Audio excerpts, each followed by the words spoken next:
is just plain bizarre. Oh my god! Oh my god! Who is eating this? Who is eating this? Blackcrosses, Blackcrosses, Blackcrosses, crosses, Blackcrosses, team nauseous, team nauseous. 10 weirdest foods eaten around the world.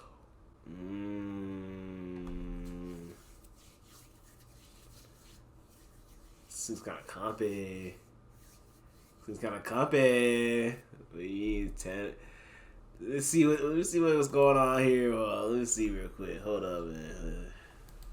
I really love to eat, but only to a point. While my palate is certainly extensive, there are plenty of dishes out there that, for a variety of reasons, I simply won't touch. This hasn't stopped other countries from digging into these recipes with gusto though. We may cringe, but people around the world are simply licking their chops. We hope you've brought your appetite, because we're counting down the top 10 weirdest foods other countries love to eat. Before we continue on this video, alright, look, just know. No matter where where this country is, alright, no matter where this country is, just know. I am not a racist person, nor am I prejudiced. But if you are eating some nasty ass food, I'm going to call you out. Simple as that. Anyways, let's watch. Not every strange foreign dish stands a good chance of murdering you, but there's still plenty odd to American taste buds. The Armenian soup called kash is just that. Kash is cow meat simmered in broth and liberally seasoned with garlic, salt, and lemon juice. That doesn't sound so weird, except the cow meat in question is from the hooves. Yes, to eat kash is to eat cow feet.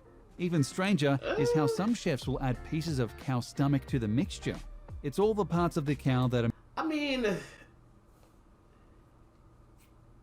yeah, niggas out here eat cow. I mean, it's not really that strange, I guess. I mean, I don't know if y'all ever had, like, okay, well, in my culture, I mean, my family, you know, they're from the islands and shit. They eat this cold soup. It's called souse. I think I showed y'all like a picture of that before. But it's like souse. It's like basically just cow foot and, you know, just a bunch of other, like, it's like green onions and, you know, a whole bunch of other shit. I'm not crazy about it, really. It is kind of sour-ish, but that's kind of what this is, really. So, yeah. American steak enthusiasts tend to ignore. Chicken feet? I don't like chicken feet. Swear by it. In their country, I don't think I kash is as much a ritual as it is a meal. Preparing it can take upwards of 2 days. After removing all the hair, a chef places the hooves in cold water for at least a day. This is to remove all possible dirt, impurities, and funky smell. After all, who knows what the cow stepped in? Then you simmer the hooves in water for 8 hours, making sure to check in every hour to top off the water and prevent both the pot and feet from drying out. After that, you scoop out the broth and meat and serve. All the seasonings come later, added according to the diner's personal tastes. Making this long ritual even crazier is that kash is typically meant to be enjoyed in the morning as a hangover cure after a night of craziness and partying. So for a soup made of feet and stomach, chefs will often go without sleep to ensure it comes out perfectly. The stomach is crazy though. Makes spending 10 minutes slaving over a hot George Foreman seem lame by comparison. What? Ever put food in the fridge and forgotten about it, only to find it months later when cleaning out the fridge? You wouldn't eat that, right? If it was halkudok, you would. Typically found in Greenland, halkudok isn't just any shark meat. Preparers usually use meat from the Greenland shark, which is highly poisonous due to all the uric acid and trimethylamine oxide. The only way to detoxify the meat is to ferment it, and this process takes months. First, you bury the meat in a shallow hole and cover it with gravel and large stones. This helps to remove toxic fluids from the meat, but doing so takes anywhere from 6 to 12 weeks. After that, you cut the meat up into strips and hang it out to dry. It's another several months before the meat is dry enough to serve. Once it is, you remove the now browned skin, cut the meat into cubes, and eat. If you've never eaten halkudok before, know what you're getting into.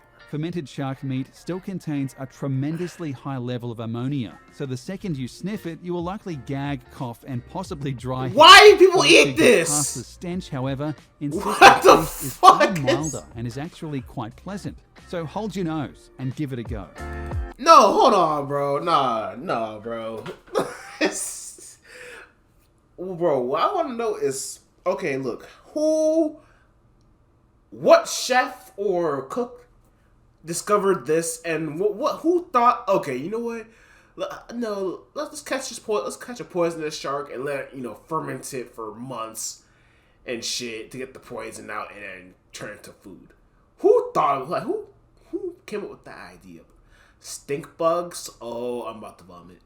Oh, no, stop it. No, stop, no, please stop it. No. There's just no way. The very name should be enough to put Oh my anybody God, off this stop food. it, no. Stink bugs are exactly what they sound like, insects that give off a terrible scent. Much like skunks, stink bugs emit their smell when defending themselves, and even if you like eating bugs, this might very well turn you off to the idea of eating these particular ones. Even so, they're a popular snack around Africa and countries like Taiwan. They're apparently quite spicy, and people love to eat them both alone and mixed in with other foods. But worry not, for the spice doesn't come from the stink glands. When preparing the bugs for consumption, cooks do remove the glands. Not eating the stink might make eating stink bugs more palpable, except for one other issue. You may be eating these bugs alive. In Mexico, What? they use a species of stink bug called the humil, and this hearty little guy can survive upwards of a week after being cooked and beheaded. So if you eat a taco sauce mix containing humil, there's a good chance those little guys are still alive and kicking. That fact might stink most of all. Dude, I'm sorry, but look at here. There is no money in this world that you could pay me to ever eat a bug. You understand that? You can never pay me enough. I will never eat it. No. Okay? Just no. No. Never. Ever. Ever, bro. That is fucking disgusting, bro. Disgusting shit. You're fucking outrageous, bro. I don't give a fuck. Chances Blood are clams. you've eaten clams. Perhaps you've eaten them raw, but have you ever eaten them so raw they're still bleeding? And for good Ew! reason. Blood clams, usually found around the Indian Ocean, are a particular kind of clam called Tegellaka granosa, most notable for producing tons of hemoglobin. This is the chemical that gives blood its lovely red color, and blood clams being loaded with them means when you open one, that stuff will spill everywhere. While you could theoretically boil most of this liquid away, doing so means you're not enjoying blood clams the way they're meant to. To fans of the dish, the rawness and bloodiness is part of the appeal, so most chefs will boil them for 20 seconds maximum. This keeps all the hemoglobin and rawness of the meat perfectly intact. Fans swear by the tastiness of blood clams, but even they can't deny the inherent dangers of eating such a dish.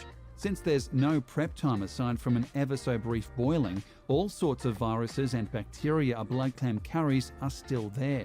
So feel free to eat this meal, but no, dessert may be a heaping helping of hepatitis, dysentery, or worse. So why the fuck do you eat it then? If you want a truly sensational soup, head to the Vietnam, Cambodia area and give white ant egg soup a shot. If you don't want to eat hundreds of ants at various stages of development, however, then maybe stay away. True to its name, white ant egg soup is comprised of white ant eggs. White if you eat ant- it, the ew. eggs pop open in your mouth and emit a sour flavour. So if Sour Patch Kids have lost Ew. their luster, try some ant eggs instead.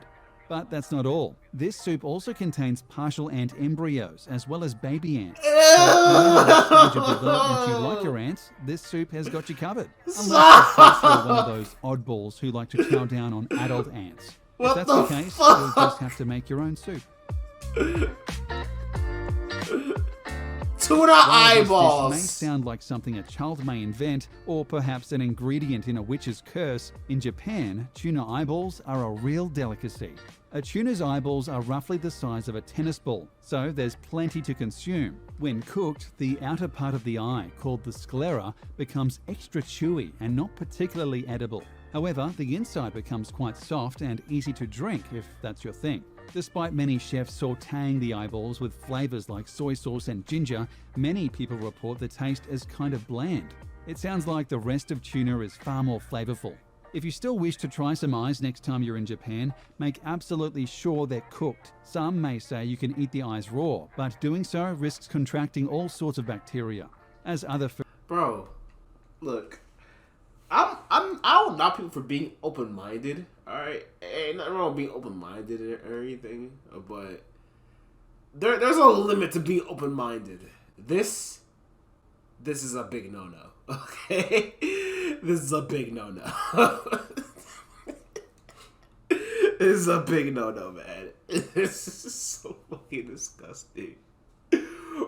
Why tuna eyes? Why would anybody like why is that a thing, bro? I don't understand. I guess obviously it's different cultures, I understand, but why the eyeball out of all things though? Foods on this list have already proven bacteria isn't a fun part of any dining experience, so please cook your eyes before consuming them. In addition, should you try tuna eyeballs, be sure to ask for its accompanying shot called tuna's tears. It's a mixture of strong spirit soju and raw tuna fish lens, and it's likely to bring a tear to your eye as well. Sea urchin gonads! There's a chance you've eaten uni at your favorite sushi restaurant, or at least seen it on the menu. But do you know what it is? If you answer, it's a sea urchin, you're only partially correct.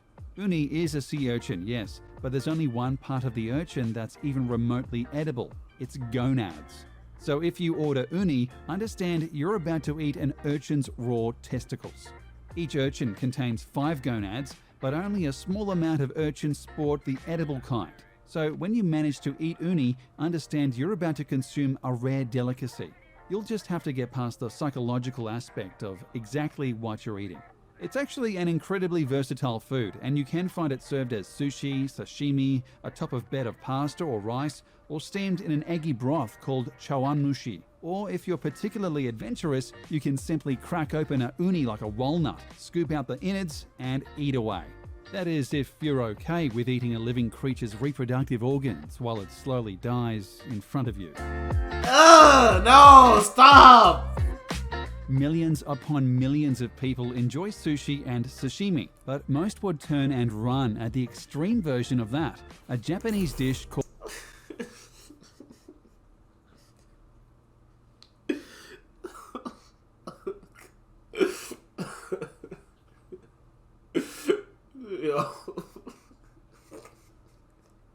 What monster would eat something like this, bro? What monster would eat shit like this?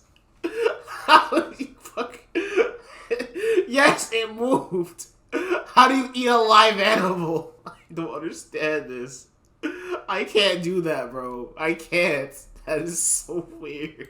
Called odoridon, where you essentially eat an octopus alive. Oh! A chef will take an octopus or squid and chop its head off. Then they'll immediately place the raw corpse upon a bed of noodles, rice, and salmon eggs. That's it. Then they bring the freshly dead octopus to your table, and it's time to eat.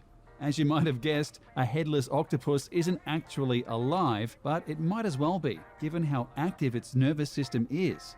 Pour soy sauce over the body and it will start to wriggle and shake. That's because the sodium in soy sauce activates the tentacle's neurons, which have not yet shut down, to come alive.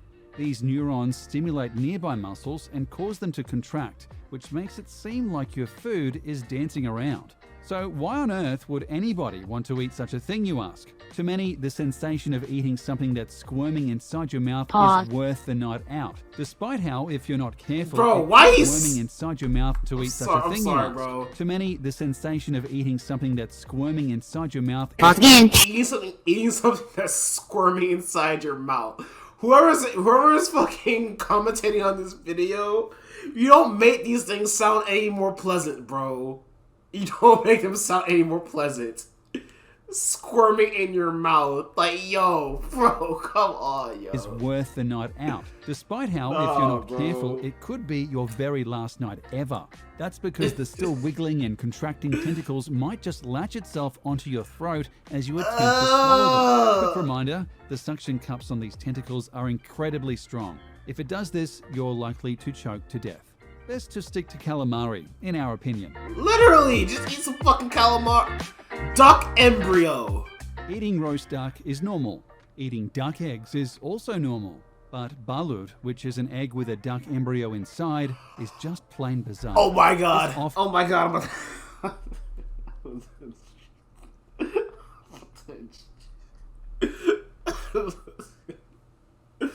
Yo, what am I watching? What am I watching? What am I watching, bro? What am I watching? Who is eating this? Who is eating this? They need to be put on a list somewhere, bro. Who is eating things like this?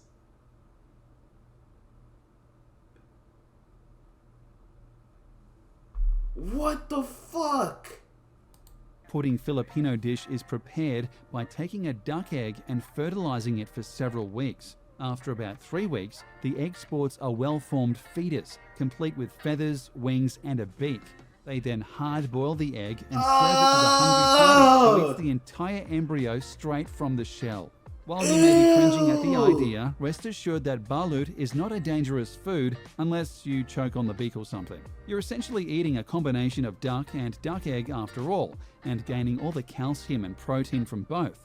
What's more, according to local Filipino belief, balut is a great libido-boosting aphrodisiac. That's something to consider for your next dinner date. No! If you want to try balut, you don't have to worry about shelling out tons of money at a fancy restaurant. This is no rare delicacy, but rather a normalized snack you can buy almost anywhere in the country. Expect to pay about $12 for a dozen balut or $1 each. That's cheaper than a McChicken and healthier to boot. Bro. This is cheaper than a chicken. Yeah, at least a fucking McChicken and a damn embryo I'm eating. The fuck? What kind of video is this, bro? What the fuck? Everyone likes soup, but not everyone is likely to enjoy fruit bat soup. It won't What? take long to understand why. There's more? To prepare this so-called soup, which you mostly find in countries like Guam, you take a wild fruit bat and boil it alive. Then you place the bat in a What? bowl with some coconut milk and a few vegetables. Then you eat it. That's literally it. Did you notice the recipe doesn't include instructions like debone the bat or remove Oh the... my god, bro, I almost regurgitated. I'm not kidding, I almost vomited. I almost vomited. I almost vomited. I'm not gonna lie to you, I almost vomited. Oh my god, oh my god, oh my god, oh my god. Now I know why COVID, I can tell why COVID started.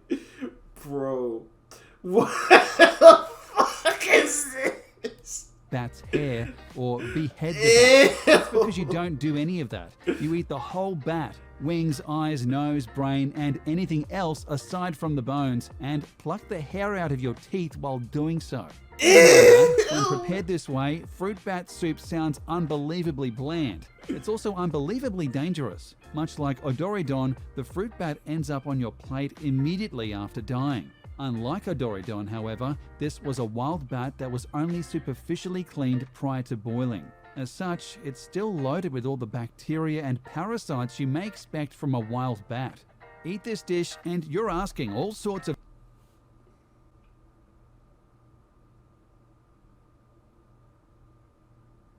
COVID, guys, COVID, right? Yeah, COVID, yeah, okay, yeah, COVID, yeah, I know. of deadly diseases you simply can't get from a nice bowl of alphabet soup. Holy fucking hell. What the fuck was this video, bro? I've never been so disgusted and uncomfortable watching a video. What the fuck? Never let Mumble cook again.